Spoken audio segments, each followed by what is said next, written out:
Good morning and welcome to our virtual tea party. I'm so excited that you could join us this morning where we are going to be spilling the tea on some great things. Today we have with us Miss Rebecca, we have Angela, we have Shelly, and we have Shauna, and we are here to have a good girl time. So thank you for joining us and being here with us, and God bless. Good morning. We're going to start out. We have some fabulous ladies who are sharing with us this morning. So the first one we are going to introduce is our Miss Rebecca Blue. She is going to do a makeup tutorial this morning, and we're going to share a little bit about Miss Rebecca. She has been married for 21 years to her high school sweetheart. Now they have 4 children, and they are ages 9 to 25, and she has 1 grandchild. And so she is going to share this morning. She is also an entrepreneur, and she is owner of her own business. It's Mrs. Lady Blue, and you can also find her on mrsLadyBlue.com. So right now, we just want to introduce, she is going to give us a 5-minute full face makeup tutorial. And so enjoy, ladies, and we hope this is a blessing and a help. Happy Mother's Day and welcome to Spill the Tea. So today I'm going to recreate a super cute 5-minute makeup mini tutorial. So starting off, what you'll do is grab a little primer and spray your face. I've already sprayed my face with a little bit of primer. Then you will take your foundation or your tint cream. I use BB's tint cream, and it is like a foundation. It comes in different shades, and I use this in the summertime to help with clogging my pores, and I don't like to wear a lot of foundation in the summertime, so I use the BB cream, and it is a tint, and it comes in different shades. So you will blend out your foundation or tint cream. Then I want you to use your powder from what compact you have, and go ahead and set your foundation or your tint cream. And this is to help control if you have oily skin, and it will help your foundation or tint cream stay longer throughout the day. Once you do that, grab whichever eyeshadow you are going to use, and I'm just going to apply a bronze eyeshadow, and I'm just patting that color on. And ladies, you do not have to go out and buy expensive eyeshadows to achieve a super cute look. And I'm going to put a little darker eyeshadow around that bronzy color, and that just helps to bring out the look of the bronze color of your eyeshadow. Once you put your eyeshadows on, grab your eyeliner, and in my case, and for those who wear lashes, go ahead and grab your false lashes. If you don't wear false lashes, go ahead and apply a little bit of your mascara. Find you a mascara that will give you volume as well as length if you have shorter lashes. Once you apply your lashes, you can use your little mirror, and that's the easiest way, I tell ladies, to apply their false lashes. Get a small compact mirror, look down in the mirror, put the lash right on the middle of your eyelid, and then you're able to adjust it. And these are just a natural, super cute natural lash for those that want to have a little volume but not too much length. This is a super cute lash. Once you apply your lashes, go ahead and grab your eyeliner, apply a little bit of liner to your eyes, and to jazz it up a little bit, you can grab a little bronzer and put that on the tip of your nose, a little on your cheekbones, and a little bit on your Cupid's bow, and apply you a little bit of lipstick or lip gloss.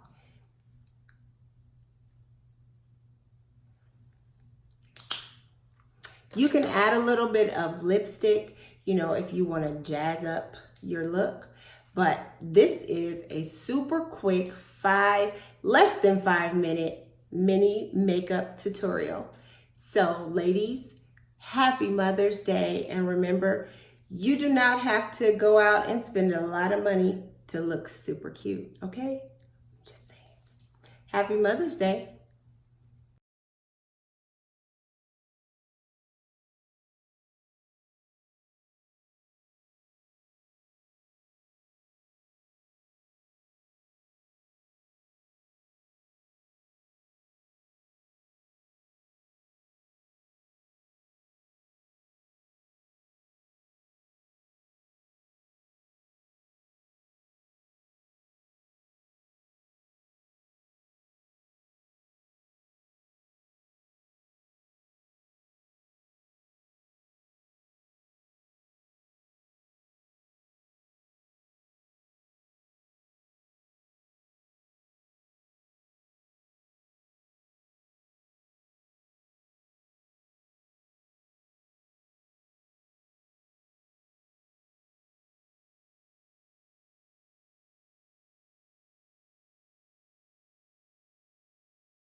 A counselor. So I'm going to turn it over to Miss Shelley, and she is going to spill the tea on our mental health checkup.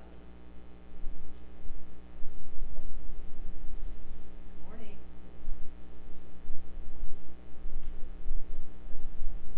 Good morning. Okay. I know a lot of you were wondering why Pastor Tony asked me to speak about mental health. And as Ms. Shauna just said, I'm at Liberty University. I'm majoring in psychology with an emphasis on Christian counseling. If you would have asked me a year ago, if you would have told me a year ago that I would be in school, I'd be like, no, not at all. But here I am a year later and I'm in school. Okay. Okay, during this time that we're in, we all really need to focus ourselves on our mental health, especially now, because we're constantly being bombarded by the media, you know, the television, the radio, and the internet with information with actually a lot of negative information that can, you know, add to your anxiety, your stress, your fear, and your depression, and even a lot of confusion for a lot of us. So one way to kind of combat that is to kind of refocus yourself and give yourself what I call the gift of the shift. And the gift of the shift is to shift your perspective, to shift your viewpoint, to shift your focus. Because you get to choose what gets in your mind and what stays in your mind. You choose what goes in your body, so you need to choose what goes in your head and what goes in your mind. So we need to strengthen our mental muscle by giving yourself the gift of the shift. So you may, because so much seems, you know, like it's out of our control, you know, our income, our jobs, you know, there's so many circumstances that we are not in control of, but what can you control? Ask yourself, what can I control? You know, what can I refocus myself on? What can I shift myself to? What can I, you know, you got to move yourself and kind of change your perspective. And so you can rise each day and give thanks to God because He allowed you to rise and see another day. You can do daily prayers with your family, you know, a daily time of gratitude. What are you thankful for that day? What has God shown up in your life to do? Turn off the media. You know, you need to quarantine your mind. actually need to socially distance ourselves from the kitchen and the couch. I can attest to that. You may need to quarantine from the quarantine. Find activities and conversations that have nothing to do with Rona. Do not invite Rona. She is not invited. If you don't let Rona in, she can't come in. Do not put a welcome mat on your doorstep because everybody can't come in. Rona can't come in. Don't allow the quantity of the quarantine to affect the quality of the quarantine, meaning don't allow your focus to be only on, this is lasting so many days and hours and months. Don't focus on that, the quantity. Don't allow that to consume you. Use this time to spend quality time by getting to know the Lord, yourself, family, friends, even your neighbors, and making some new friends. Give yourself the gift of the shift. One thing that my family and I have been doing, which we found most helpful, was we would actually have weekly mental health check-in calls, where we would just, call from family from near and far, on a conference call, and just check on everybody, see how everybody's doing. And then I kind of expanded it to include some women here in our local area, so we've been doing that as well. And you can also start what I call a check-in chain with friends and family, where you check on this person and that person checks on that person, and it's a continual thing. So it's a check-in chain. You can do that. And then also, kind of like back in the day when drive-bys were a bad thing, but now, ironically, we want to have a drive-by. We want people to drive by our homes. So do a drive-by. So we can change up things. And lastly, your pre-pandemic self will not be your post-pandemic self. You will not come out of this the same way that you went in. You get to choose how this affects the rest of your life. My family and I, we went through 9/11, and for a long time, my perspective was on, what we didn't have and what we didn't get. And my husband would always say, we may not have what we want, but we have what we need. And up until Rona appeared, I had always said, we didn't have this, we didn't have that. But I changed my perspective and then I had to say, we had each other, we had our help, we had food, we had a roof over our head, and we had the Lord. So change your perspective. What do you have? What are you thankful for? Because there's always a thankful. And that's it for me. So thank you. I hope this was helpful. If you need any kind of mental health, don't think it's a bad thing. If you're a Christian, if you need help, reach out, because there are people there to help you. Thank you, Miss Shelley. I think it's so important that even as Christ followers, we all don't do enough mental health checkup, and we all don't do enough counseling. I think every single person needs counseling at some point in their life, and a lot of times we don't do it until it gets so bad. So I encourage you guys. That was great. Thank you, Miss Shelley. Next up, we are going to have Angela Wallace. Now, Angela has been married for 18 years, but it'll be 19 in less than 30 days. Angela has 4 kids, and they're age 16 to 27. She has 5 kids, age 16 to 27. She had only one out. She has 4 grandchildren. There we go. 5 children, 4 grandchildren, and she is also the owner of Brown Sugar Cupcakes. She is going to give us a 5-minute cake decorating tutorial. This will be super fun, so you can't join in, but you know what? Save this for later. This will be something fun that you can do. All right, enjoy. Hi, this is Happy Mother's Day from the Wallace house. Today, Angela will be spilling the tea on how to make the perfect Mother's Day cupcakes. Hi, today we've got Riker, my grandson. How old are you, Riker? 4? Okay, Riker's gonna help me out to make a cactus cupcake. I don't know, a couple of cactus cupcakes for Mother's Day. Yeah, what's the first thing we do, Riker? Always wash your hands with soap. Always wash your hands with soap. And why do we do that? Because I have the coronavirus. Oh, because the coronavirus. That way what? That means the coronavirus is the coronavirus is nice. If you wash your hands and stay clean. All right, that's what we start with first. So now we're gonna start right here. We're gonna do a larger cactus. We're doing an 829 with the green tip. I've used a forest green and a leaf green coloring. And what we're gonna do is we're gonna make a large circle and go up and up before we release. Okay, so none of these things are perfect. No cactus is perfect. You can kind of make all kinds of mistakes and no one will even know that you did it. Perfection is not the key here. So we're gonna do that large one, and then we're gonna switch this bag out with this tip, and we're gonna do a different one. We'll put the extra tip in there, take this frosting out, and do some smaller ones. Riker, do you wanna do the smaller ones? Okay. How long have you been doing cupcakes, Riker? It was dark. From when it was dark? Okay. For how many years have you been doing it? I've been doing it with you. With me? For a long time, huh? Yeah. Okay. Was your first word sprinkles? Yeah. Yes. Okay, here, Riker. Okay, put it on there. Awesome job, Riker. Do you want to do that back ones too? Yeah. Okay. Push hard.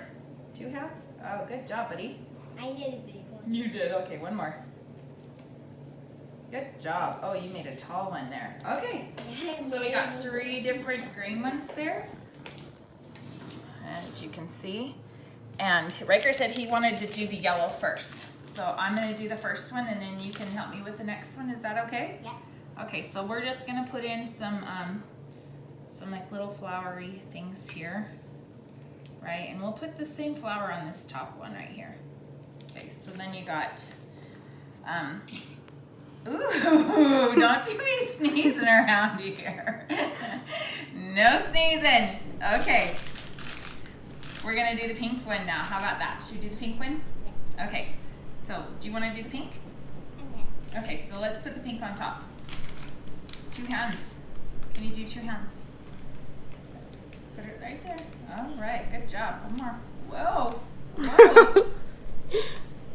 All right, that was strong muscles over there. That Dad, was a long reach. that is a snake. That's a snake. That's what you were trying to accomplish. That was the was snake. a turtle. I think that's a turtle. Oh, okay. I think you're crazy. All right, so we're gonna put another one on top there. Yeah.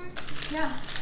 Yes, put a turtle on there. We can't put a turtle this time. Maybe next time, buddy. Okay. Should we do white spikies? Yeah. Okay, so we're gonna do the little white spikes. And these you just press and release and press and release. Press and release. And again, they're not meant to be perfect. Sometimes actually the messier this stuff is, the cuter it looks. Why? I don't know, that's just how it turns out to be. Okay. What do you think? Is it looking pretty cute, Riker? Yeah, please. Yes, you want the rest of them. You want to do the rest of them? You want to do the rest? Yeah. Okay, come on. Want to do it? Yeah. Okay, let's move it closer to you. Yeah, I got a big amount on this one, huh?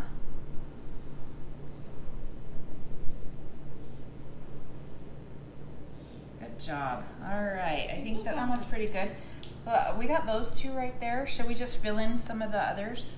Yeah, yes, Let's just fill in. Okay. With some pink? You can use that one. Yeah. Okay. Should we just fill in some pink here?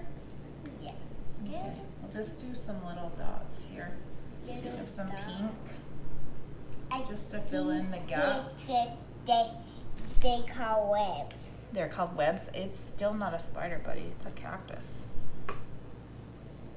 Okay, I think we're looking pretty good. I'm gonna squeeze in this cute little flower down here. Got some graham cracker crumbs in the bottom down there, so it kind of looks realistic. Okay, it doesn't look like a turtle, buddy. Okay, I think we're looking pretty good. I'm actually gonna put a little white dot on a couple of these little flowers. Who knows what kind of cactus these are? They're the Wallace cupcakes. Wallace cactus cupcakes. Okay, Riker, do you think that's good? I think this is all the rest of them. You want to do the rest of them? Okay. I only do that one. This one? All right. I guess. You can help me? Yeah. Okay, press. Release, stop. Okay, good job. Stop. Stop.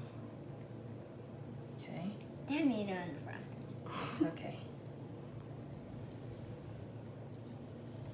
Okay, I think that's good, Riker. Let's do that one now. Huh? You want to keep going? Okay, we don't have that much time. We're about to run out. Okay, I think that we're good. And then what we're gonna do, well, you can do your, another one. You did that one right there also, right? We did that one last night. Yeah. Yeah, that one's pretty cute, huh? So the only thing that we're missing is this little Mother's Day sign. Yep. Whoop, I almost put it in backwards. Here, let's see what we got. So this time we did yellow and pink. And then we'll put that little sign in there and you're good to go. Yes. All right. Happy Mother's Day, Riker. Do you love your mom? Yeah. What do you say? Do you say Happy Mother's Day? Do y'all tell your mom Happy Mother's Day? Happy Mother's Day. Thank you.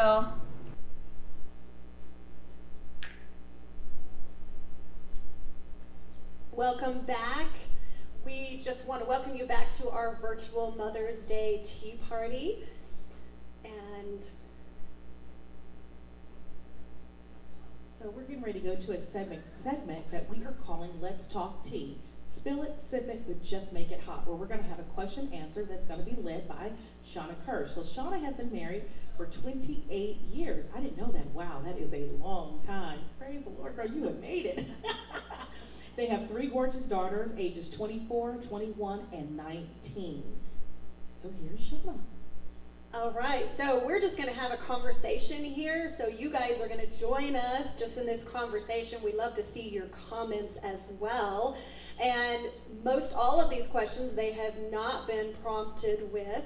So therefore, you get to see their surprise as much as I do. So, all right, we're going to go ahead and start. And we're going to start with talking a little bit about our emotions. All right? So, what would best describe your emotional experience with being a mom? Would it be a roller coaster ride, a haunted house, or bull riding? All right, who's going to answer? Roller coaster, haunted house, or bull riding? What would you most experience with your motherhood experience? Probably,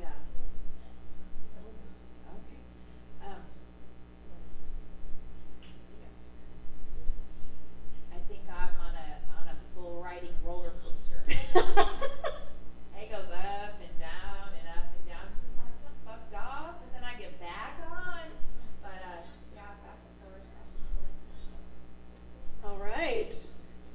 Anyone else, Miss Rebecca? Any haunted house, bull riding, or a roller coaster? I would say that.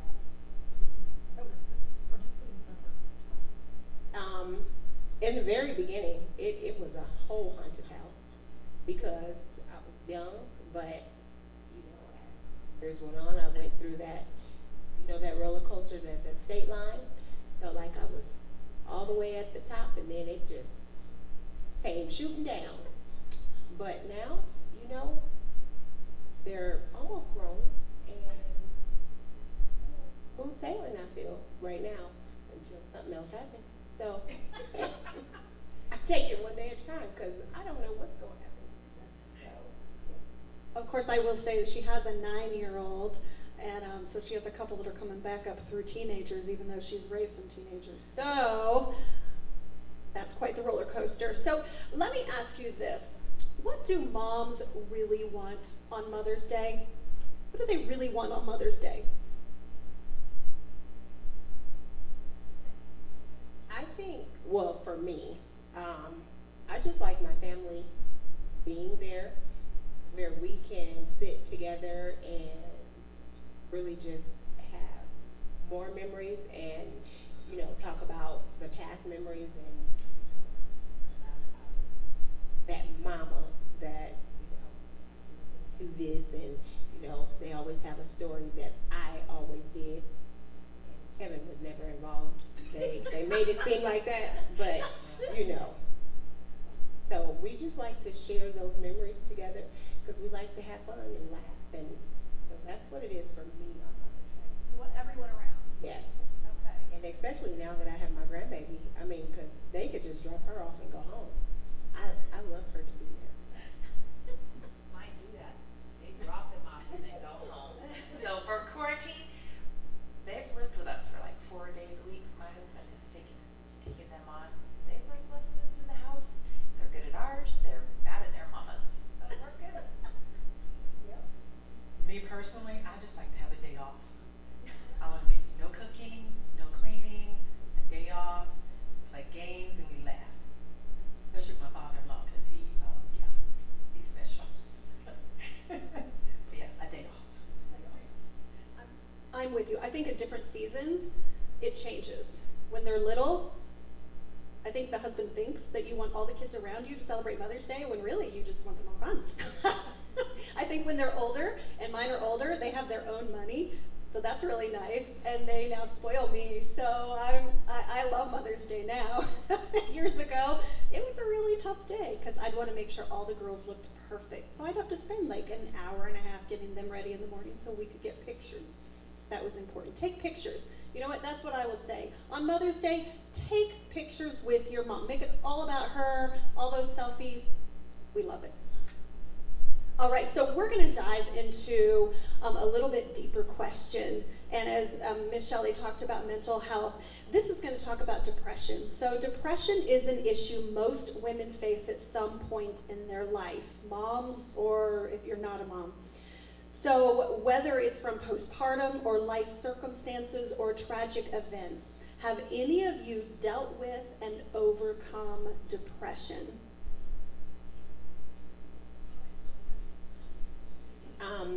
Actually, I did for a few years. Before I came to ELC, I dealt with depression really bad because I went from doing all these things, working every day, being out all the time, and then when my health changed, everything just came to a stop, and I wasn't used to that, and I got in this really space of depression. And even before that, I think I was battling depression already because my father had passed away, and so everything combined just put me in really a dark space, and I had to overcome that. Once I came here and things, I really started praying, and I was able to, God blessed me to leave from that dark space, that depression, and I feel like I'm better than I even was before I had the depression. Excuse me. So I prayed a lot, and now I'm feeling better than I ever have. I feel like. I would say that, as I mentioned, 9/11 occurred, and I was really depressed because we went from, being able to pay our bills to being able to go out to eat to, being able to do all these extracurricular things to not being able to do any of that. And turn off our cell phones. We had to, no cable. We were, we didn't have what we wanted to eat. We were eating, but not exactly what I would like to have eaten. So it was a great deal of depression. But looking back on it, all that stuff was that was material things. Those were material things. Those things that can come and go, and they do, and they did. And so I was really, my husband, he wasn't. He was, this is temporary. This is a season. But I was like, we don't have this. But so I was really depressed during that time.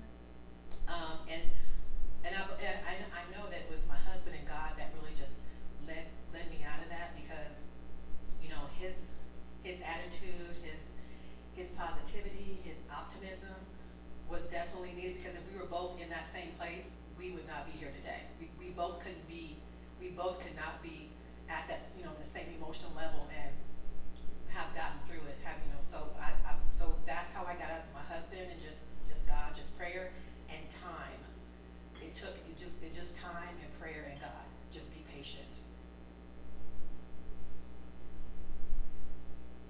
talk about our identity as women.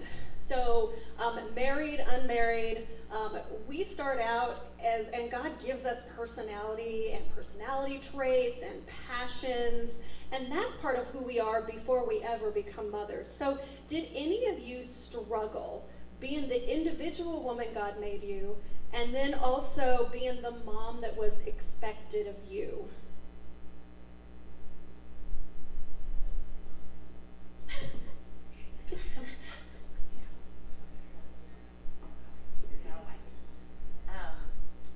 I think that it's always a struggle for me. Sometimes I'm on that spot where I'm like, oh yeah, I'm the mom, and then I'm working, but I've got an overwhelming amount of stress with the couple jobs that I do have.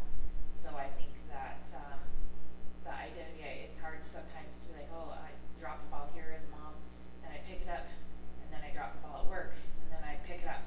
So it's constantly, are you a professional in your job, or are you a professional at home? So I never think that there's, I don't know, it's always a battle back and forth to me. I think I've conquered it pretty well now, but there's been a lot of times where I've been, what am I supposed to be doing? I'm at 35 years old, and I'm like, what am I going to do when I grow up? But I'm 35. What do I want to be when I grow up? I'm 35. Oh, I'm 38. What do I wanna be when I Expectations. grow up? Well, for me, when I learned that balance wasn't what I was searching for, because everything did not deserve equal weight, and when I got my priorities set as what was more important, and I think in different sectors of our lives, some different things are more important. When your kids are young, it is important. So then other things have to be put on the back burner. You can't go and do our in ministry, you just can't go all the time. You can, but then you're sacrificing. So, when you learn that, what you have to learn what you can say yes to and what you need to say no to. And I think once you get that worked out and you understand that everything in your life doesn't deserve the same weight, I'm not trying to search for balance. I'm not trying to balance it all, because my job doesn't deserve the same balance as my children, or an extracurricular activity doesn't deserve the same thing as my family. So once I get my priorities, because my family is my stewardship, that's my responsibility. Once they get grown, then that shifts and that changes, then you can pick up other things. So I think once you get your priorities set, and once I start living out of my priorities, things begin to change for me. I like that. I like we hear that word balance. I hate that word. I can't balance. I haven't been able to balance anything my entire life. I have my passions and I just do my best. And I'm like, I just have learned in my identity, I've just got to be like, this is who I am, and I need to work with it. I think we have to recognize who we are. When I became a mom, I was like, whoa, I'm not as good at this as I thought I would be, because of my passions and my talents and stuff I'm more of a project-oriented, and I don't know. You ever tried to project-oriented children? It doesn't work. You've got to be consistent every day. Ugh, I hate that. It really almost just sent me into the loony bin sometimes. And if you look at motherhood as an identity, that's not just who you are. I'm not just a wife. I'm not just a mother. I am Antonetta. I have a personality. And I think you can get lost. Mother's Day, it can be so focused on the kids. And I feel like, our lives are kid-centric already. Every day is Kids Day. So, whether they know it or not, everything we think about, from what they have, what they eat, everything is pretty kid-centric. So you can get lost. And I think that you have to really work on, like you said, you know who you are, and when you know who you are and you know what fills your tank or what blesses your soul, you have to really connect with who you are. And I did not know how to do that as a young mother. I was so caught up just running around trying to keep them from killing themselves or jumping off of something or doing something, that you get lost. And I feel like that brings in depression, because if you don't have a clear identity of who you are and you don't have a clear identity of your priorities, you can be depressed, or I like to say you can feel lost. Because I think depression is a state of lostness. You just don't know where you are. And sometimes you have to find yourself. And I think many women are sitting in that place where you just need to find out who you are. You're lost right now, but you can find yourself. And once you find yourself, it's freeing. Amen on that one. Find yourself, women. To the young moms out there, let me just say, that's huge. It's really huge to find yourself. and find out the mom that you are and stop trying to mimic all those other moms. I see some of these moms on Facebook and they look so perfect. I'm like, wow, look at what you can do. That's awesome. You know what? Just cheer them on and just be like, yeah, not me. Yeah. And that's okay. Like, be okay with who you are. And so now we're going to talk about some parenting woes. All right. So our kids, they watch us, they mimic us, and they quote us. What traits or habits are you guilty of passing on to your children? We need a prayer meeting right now. Let's just be Break the honest. curse, We're Lord. just being honest here. Well, because we are being honest, and the one who mimics a lot, she's here too. And because I do, I have a mouth sometimes, and you know, she has really picked that up throughout the years. And I have to tell her sometimes, don't be talking out the side of your neck, because, but she gets it from me, and then, you know, and so I thank God that my last two don't have it. You know, maybe Camellia a little bit. Camellia is, yeah. And I think, you know, so I have to watch myself even more, because I still have that little one, you know, that there's a lot of the things that I thought I, you know. When you hear it back in stereo, it doesn't sound Yeah, good, does it? because I have to look at her, because I'm just like, girl, if you don't stop. But, you know, I'm working on it. Because I do not want them to have that, you know, their comebacks are very quick. Yes, so that's the part for me. All right, this side of the table. What you got? What you gonna dish? What you gonna spill the tea on?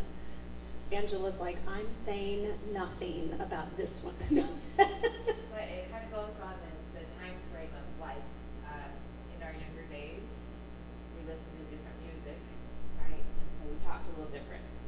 And so I do remember this specific thing. There was this song. And we had teenagers at the time, and we had three little ones. And so Mariana, she was like 3. She was 3. We're sitting in the very back of church.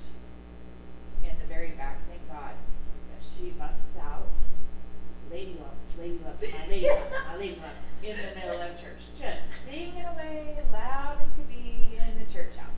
So that right there sprung it on me that she is listening to everything, from you to the radio, my lady lumps, my 3-year-old's lady lumps. Yeah.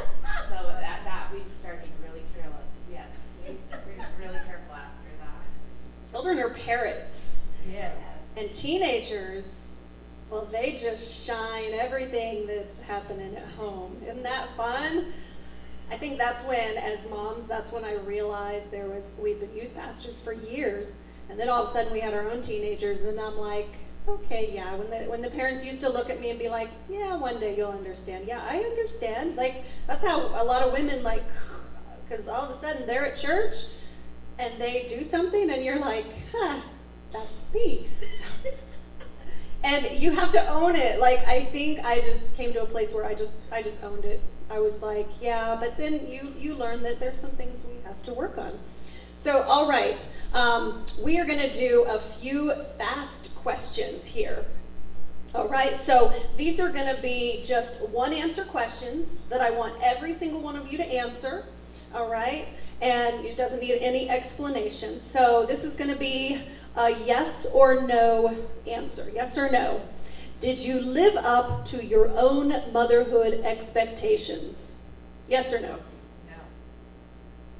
Yes. No. All right. Next question. To be the best mom you could, did you glean more from books, other parents, or a mentor or two that you had? Mentor.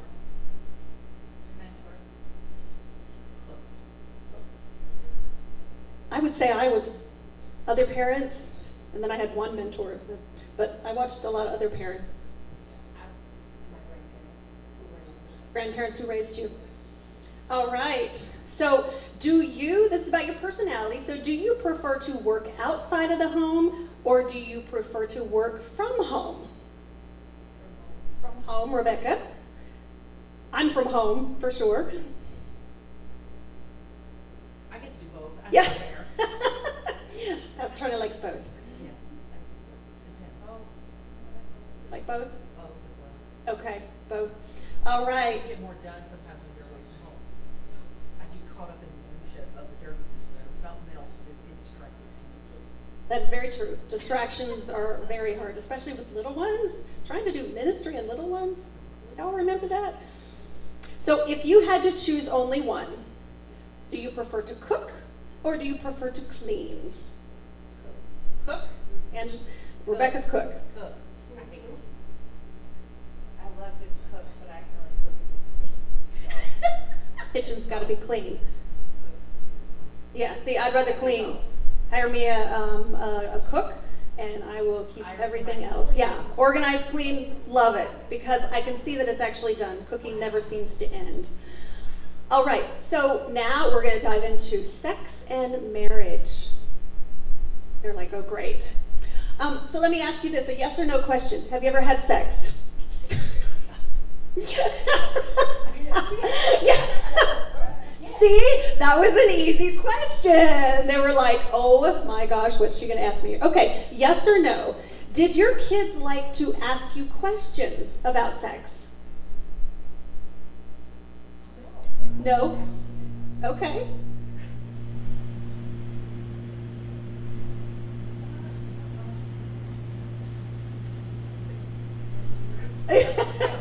My one Amanda, only because she missed the personal video of school. I already picked her up on that day. She took her to London, baby. She didn't want her to be exposed to the world.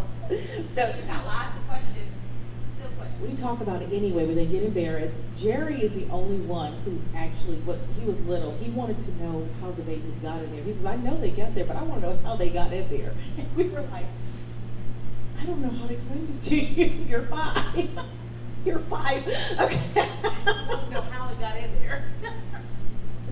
That shares about his personality. He wants to know the intricate details. All right, so sharing with your kids over the years, are you more of an open book or are you more of a crock pot when it comes to answers about your life? You're an open book. I was a crock pot. My kids will tell me I'm guilty of that. Okay. I'm open to a certain extent because some things in my past I feel that I would agree. I'm just, Yeah. I mean, that's just how it is. I mean, we're not asking about certain things because some things have been asked, but I'll give them a certain part of the, the information, but not going far into detail.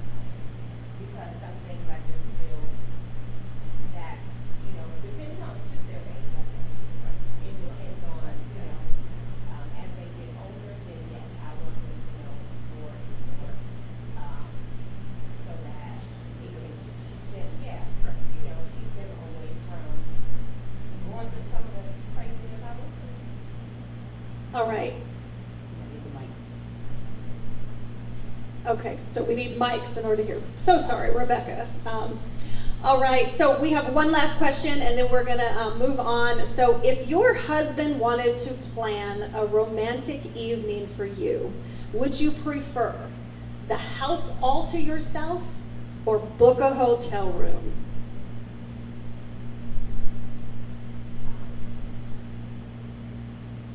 I like hotels. Do you like hotels? Okay.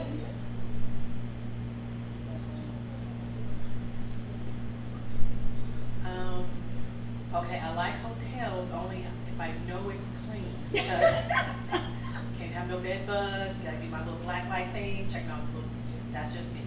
And that's before Rona, so this has nothing to do with that. It was before Rona, so. So you take a black light? No, but I don't sleep directly on the sheets because I need to bring my own sheets. Okay. So I'm that person.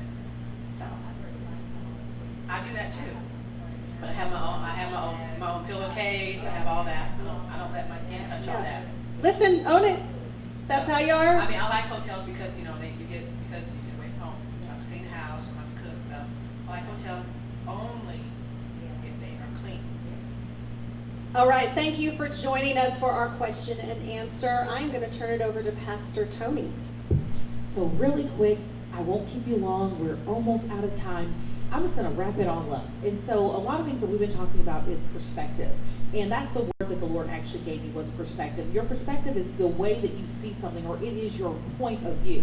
So this week we were at Mount Charleston. We went on a hike, and you'll see Sunday all the services in Mount Charleston. But when you're on a lower elevation, you only see one viewpoint. But as you begin to climb, you're able to see, higher, you can see distance, you can see where you are in relation, and it's all about the changing of where you are. It's the changing of your perspective. So that's what we want to talk about. We're talking, everything we kind of talk about, I love what Michelle was talking about. It's like, when you change your perspective, everything changes. So if you, so you can see further and clearer. So you realize that everything that you're seeing now was there all along, but you weren't able to see it because what? You were at a lower elevation, so your perspective was different. So you can see this time that we're in right now is this time of isolation. You can see it as a timeout, or you can see it as this being a timely time for God to do and work in me and to propel me and to get me to the next level, for me to launch into what I have not done, or give me time to do what I've been wanting to do, but I haven't had the ability to do it. You can see motherhood, especially that your kids are at home right now. You can see it as infuriating. My kids have asked me questions. You can feel insufficient during this time, or you can see that motherhood places you in a position of having influence. Right now, more than ever, you are getting more influence over your children that you've never had. Before, teachers had your kids for 8 hours a day. They were the influence. Right now, you are the influence. And you can see that as a time of power and strength, that I'm being able to interject and influence my kids in a way that I've never had an opportunity to do before. You can see yourself as isolated, or you can say, God has given me time for solitude. Your perspective of where you are changes everything. And so as you go through this, I just want you guys to remember that. Change your perspective. Come up a little higher. Start seeing things from a higher elevation to where God is, and I'm sure what you're going through and what you're dealing with, your perspective of that situation will change as well. So we want to say thank you. We're getting ready to close in prayer. Michelle's going to close in prayer. We want to say thank you for joining us for our virtual tea party. We want to say we miss you. We love you. We're praying for you. And if you need anything, call the church office or text us, email, whatever all that stuff is you guys do out there in the land that I don't do. Whatever you do, you need to communicate. You need to talk to someone. Pick up the phone and call. We're here for you. We'll pray for you. And we are just, we're standing together as a body in love. So pray us out, Miss Shelley. Father God, we thank you for this day. We thank you for the opportunity to come together to fellowship, Father. Although we are not in the same building, Father, we are definitely in the same place. Father, we thank you for the works that you are doing in this world, in this city, Father, in the state, Father. We thank you for the miracles that are going to abound because of this, Father. We thank you for the remedy, the antidote, and the cure, Father, because we know that all healing, any kind of mental illness, any kind of depression, Father, any kind of physical illness, Father, that we give them all to you, Father. So we thank you for these ladies who come together today, that their words were able to touch somebody, Father, that their words were able to resonate with somebody. And we thank you, Father, for the opportunity to just call on your name, Father. So in the precious name of Jesus Christ, Father, we thank you. In Jesus' name we pray, amen. Amen. Thank you for joining us.